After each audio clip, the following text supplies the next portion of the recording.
Il se passe vraiment quelque chose de tangible, hein. Une accélération, une tension dans l'air, comme si les structures que l'on croyait immuables commençaient à fissurer de l'intérieur. Bon, stop au phénomène de catastrophe, hein, il y en a trop qui y vont fort là.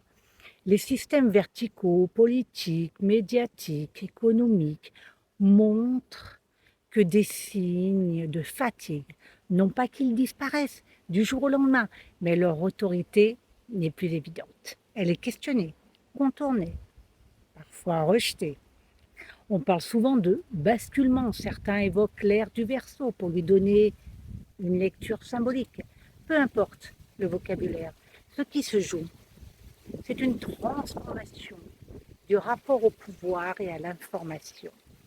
Les outils numériques ont ouvert des brèches, des canaux directs, des espaces où la parole circule, sans filtre centralisé, des systèmes d'échange qui échappent en partie au cadre classique. Mais ce mouvement-là, il n'est pas linéaire, hein. Face à cela, les États réagissent. Ils encadrent, ils régulent, parfois durcissent.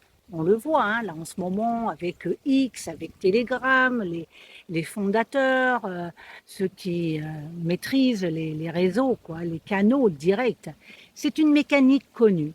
Lorsqu'un équilibre est menacé, le réflexe est de reprendre la main, hein, pas toujours par volonté de nuire, souvent par peur de perdre le contrôle d'un système qu'ils ont la responsabilité de maintenir.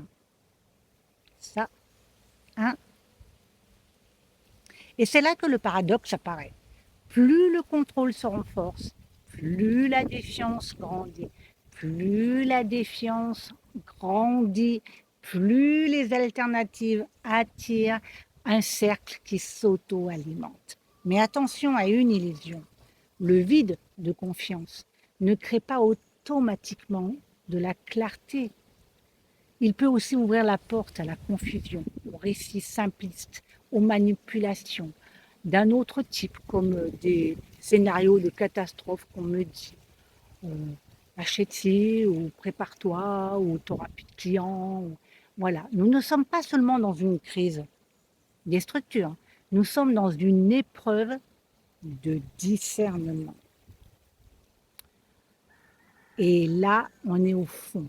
Car au fond, la vraie question n'est pas seulement à qui faire confiance, mais plutôt comment reconstruire une confiance lucide sans retomber dans la dépendance, ni sombrer dans le rejet systématique.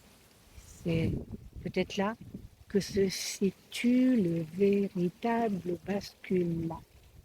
Pas uniquement dans les outils ou les systèmes, mais dans la conscience de chacun.